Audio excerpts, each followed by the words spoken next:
दोस्तों पिछले कुछ दिनों से मार्केट में एक डाउनफॉल देखने को मिल रहा है। यहाँ पर सबसे बड़ा रीजन वही है एफआईआईज सेलिंग कर रहे हैं और इसके अलावा और भी कुछ 2-3 रीजन हैं। पर फिलहाल हम ये बात करेंगे कि इस गिरावट के अंदर वो कौन से बिजनेसेस हैं जिनके ऊपर सीधा इम्पैक्ट पड़ने वाला है और जिसका आपको खास तौर से ध्यान रखना है।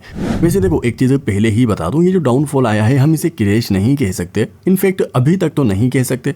मार्केट देखो इसी तरह से काम करता है, मार्केट में करेक्शन तो होती ही है, पर अब लॉजिकली हम ये समझेंगे कि किन बिजनेसेस के ऊपर इसका ज्यादा इम्पैक्ट पड़ने वाला है और ये इंपॉर्टेंट है।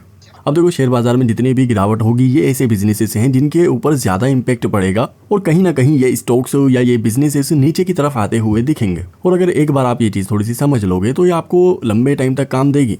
ओके, हम यहाँ पर किसी पर्टिकुलर स्टॉक को नहीं बल्कि पूरे बिजनेस को देखने वाले हैं। देखो मार्केट जब भी थोड़ा सा ज्यादा डाउन आ जाता है ऐसे में पैनिक वाली सिचुएशन हो जाती है।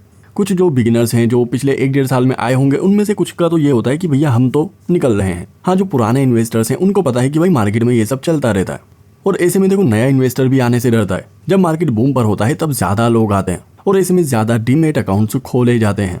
पर जब मार्केट बूम पर नहीं होता, मार्केट ज्यादा अच्छा नहीं चल रहा होता, ऐसे में ज्यादा लोग नहीं आते हैं, ज्यादा डीमेट अकाउंट्स नहीं खोले जाते।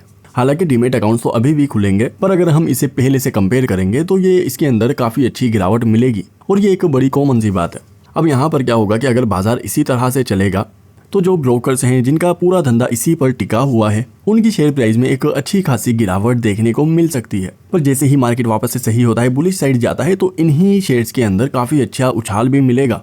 इस चीज का भी ध्यान रखना है। अब देखो ब्रोकर्स ना फिलहाल के टाइम पर काफी सारे हैं तो इन सभी की शेयर प्राइस पर इफेक्ट पड़ने वाला है और ये बिल्कुल एक कॉमन सी बात है। ओके, नेक्स्ट है डिपॉजिटरी। क्योंकि देखो अगर शेयर मार्केट में कम पैसा आएगा, कम पैसा निकाला जाएगा, डाला जाएगा। अब इसको देखते हुए मार्केट में फिलहाल 2 ही कंपनीज है, NSDL एंड CDSL।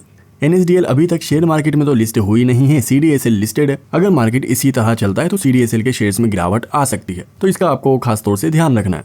अब देखो इन कंपनीज के चार्ट पैटर्न में तेजी कब आती है, जब मार्केट अच्छा चल रहा होता है, बुलिश साइड पर होता है, और जैसे ही मार्केट में थोड़ी सी बियर वाली सिचुएशन आती है तब इन स्टॉक्स के अंदर भी बियरिश मोड आ जाता है। तो इन चीजों को ध्यान में रखते हुए ना आपको एक स्मार्ट इन्वेस्टर बनना है। वैसे अगर इन्फॉर्मेशन अच्छी लग रही हो तो सब्सक्राइब भी करना है। इसके अलावा देखो हम लोग शेयर मार्केट में ट्रेडिंग करते हैं, इन्वेस्टिंग करते हैं, इसको कहाँ पर करते हैं, NSE या BSE पर। यहीं से हम शेयर से खरीदते हैं या बेचते हैं।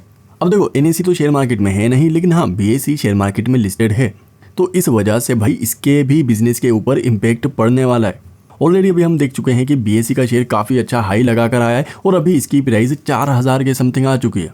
NSE स्टॉक मार्केट में लिस्ट होगा, उसके चलते BSE अभी काफी अच्छा बूम पकड़ा हुआ था, पर अभी पिछले 7-8 दिनों के अंदर इसके अंदर काफी अच्छी गिरावट आई है। अब देखो जो नए लोग होते हैं, स्पेशली ट्रेडर्स होते हैं, वो तो इस सिचुएशन में क्या करते हैं कि भैया गलती हो गई और ये गिरावट देखकर वो निकल लेते हैं। ऐसे में देखो डेफिनेटली BSE का जो बिजनेस है इसके ऊपर इम्पैक्ट पड़ेगा। और अगर देखो ये चीज़ थोड़ी सी लंबी चल जाती है तो जो म्यूचुअल फंड वाली कंपनीज हैं उनके ऊपर भी इसका इम्पैक्ट पड़ता है, क्योंकि अगर मार्केट बियरिश साइड है तो लोग ज़्यादातर फिर SIP के अंदर पैसा नहीं डालते हैं। स्पेशली जो नए लोग होते हैं वो भैया दूर खिसक जाते हैं। ऐसे में म्यूचुअल फंड वाली कंपनीज के ऊपर भी इसका इम्पैक्ट पड़ सकता है। इसके अलावा देखो अगर ये चीज़ें थोड़ा लॉन्ग टाइम चल जाती है तो जो IPOs आने वाले होते हैं, ज़्यादातर IPOs आप नोटिस करोगे कि ज़्यादातर IPOs जो बुल मार्केट होता है उसी में आते हैं। मार्केट अगर नीचे की तरफ जा रहा है ऐसे में कई कंपनीज तो अपना IPO विड्रॉ कर देती है। आपको कभी भी नीचे जाते हुए मार्केट में ज़्यादा IPOs नहीं दिखेंगे। अब फिर क्या होगा कि जो रजिस्ट्रार वाली कंपनीज हैं जैसे CAMS हो गया, KFinTech हो गया, तो इनके बिजनेस पर भी इसका इम्पैक्ट पड़ता है। अब देखो कंक्लूजन की अगर बात करें, अगर मार्केट इसी तरह से थोड़ा डाउन साइड जाता है तो इन सभी बिजनेसेस के ऊपर एक नेगेटिव इम्पैक्ट पड़ेगा कुछ टाइम के लिए। जी हाँ, ये कोई परमानेंट तो नहीं होगा, मार्केट इसी तरह से चलता है। अब ऐसे में जो स्मार्ट इन्वेस्टर है वो इस सिचुएशन का भी फायदा उठाएंगे। वेल, ये थी आज की video. If you like the video then you can subscribe the channel. मिलते हैं नेक्स्ट वीडियो में।